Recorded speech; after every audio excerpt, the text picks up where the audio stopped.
Good evening, ladies and gentlemen. Welcome in, gather round, and make yourself comfortable.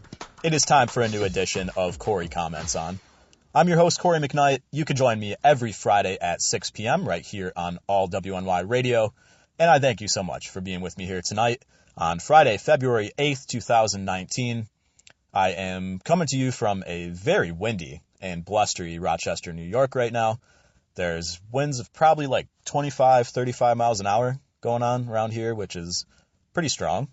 We had a record-breaking gust of 59 miles per hour overnight, that's crazy. It's like a fucking speeding train. Strong wind over here. And there's trees down, there's power lines down, people don't have their power in certain areas, and everybody's pissy, but kind of just used to that around here, so I'm not really too bothered over everyone being pissy. But I thought that it was perfect, too, that it is also on one of the windiest days that we've had in recent memory. It is National Fly a Kite Day. How perfect to go fly a kite in 60-mile-an-hour wind. Good luck with that, if you choose to do that. I don't know if I've really ever flown a kite, really, before, per se. Not like one of those big ones, anyway. Maybe like a little one, like a little backyard one. You wrap it around a stick or whatever, and it's like not really too high or anything. But I never really saw the fun in it, in flying a kite. Why is it fun?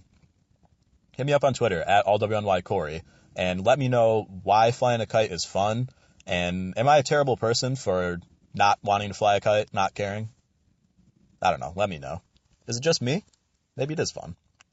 But anyways, I got a doozy of a story here for my dedicated listeners today, or listener, maybe I should say, and it comes out of East Irondequoit, which is a quaint little town here in Rochester, New York. It's very pretty. I like to go take pictures there if I can.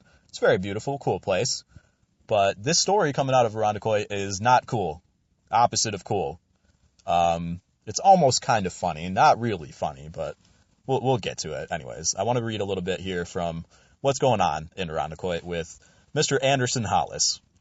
He is 54 years old. He was arraigned in Irondequoit Town Court on Monday night on several charges. He was arrested Monday, and he's being charged with 7 counts of aggravated driving while intoxicated with a child, aggravated DWI while operating a bus with a passenger or passengers, and driving while his BAC is greater than 0.08%. So you might have caught the part in there about the operating a bus thing. And yeah, it turns out that Mr. Hollins here is a school bus driver. So he's got the kids with him, not even just like a city bus or whatever, transportation. He's a school bus driver. He's got the kiddies on board. What's going on here? He's drinking and driving.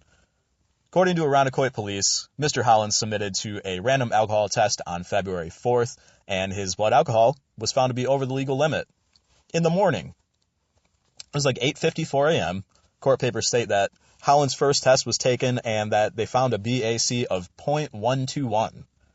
He took another one at 9:12 a.m., and it reduced a little bit to 0.116, which is still pretty nuts. This guy's way over the legal limit, and he's driving the kids in a bus. The individual who tested Hollins told investigators that he asked Mr. Hollins if he had been drinking that day, to which he allegedly replied, "I can't believe there's testing the day after the Super Bowl." This is my favorite part of the whole story. That was his defense, kind of. Court papers say that surveillance video from the bus shows Hollins, quote-unquote, drinking a clear liquid from a container while driving the bus and picking up students. He has entered a not guilty plea somehow, some way, and he posted $5,000 bail on Tuesday. The school district has placed him on administrative leave for now. Holy shit. Is this, like, really? When I saw this one the other day, and his mugshot is great, too, because he's just, like, smiling from ear to ear after being charged with, like, a bunch of felony counts of DWI, driving the school bus while drunk with, like, a BAC of 0.121 or whatever. This guy's a joke. What happened here, really? The Super Bowl excuse, though, was the thing that kind of made me laugh a little bit, because I can almost, like, if he wasn't driving kids in a bus, I can almost feel him on that one. Like, you really going to test me the morning after the Super Bowl?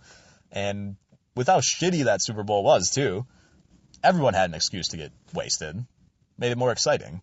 well, not even really more exciting, but more tolerable to watch the fucking game. How are you going to test the morning after such a bad Super Bowl? But if he was doing something that didn't involve driving kids on the bus, maybe I could see where he's getting at there, but what a defense. Wow. Testing me after the Super Bowl. You love to see it. It got me wondering, though, is this like a regular thing? Do bus drivers or like cab drivers, train conductors, whatever, are they drunk on the job often? Because I feel like I haven't really heard about, especially school bus drivers, being drunk on the job too often. I feel like it should be a pretty rare thing, and that it is, but is it a regular thing? Anybody out there in the transportation industry that can give me some figures on drunk train operators and bus drivers and stuff? Because I'm interested to know. Let me know. Send me that on Twitter too. Like I said, though, I almost kind of can't blame the guy. Almost. Of course, there's, it's right and wrong. It's black and white issue here. But when you got a bus full of loud, little, obnoxious kids and you got to pick them up every single morning, it's just the same thing every single day, the same route to and from the fucking school, and then they go and wait in the parking lot for like 3 hours and just sit there until it's time to pick them up again. Or whatever they do, whatever bus drivers do on their break. I always see them like sitting in parking lots like in a row, like they're truckers or something. And they all fucking have like a community. Bus drivers, man. Is this a regular thing? Are they drunkards? I don't know. Let me know if you know. But yeah, I almost can't blame them because I would almost be driven to drink on the job as well if I had a bus full of misbehaved children. Which not all children are misbehaved, but the ones on school buses are misbehaved, trust me. I took the bus in elementary school for a couple of years, and it was the fucking jungle on there. You had to be ready. It was like being in prison, almost. There's like a class system for seating, if you're popular or whatever, and oh man, it's crazy.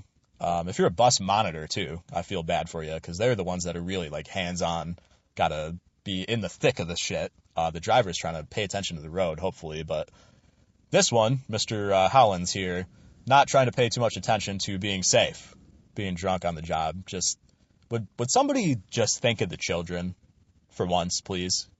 Couldn't believe this guy, the nerve. He has actually a hearing to see whether or not his license should be suspended. It's actually in question. He's got to go to a hearing to figure that out. Should he be banned from driving forever?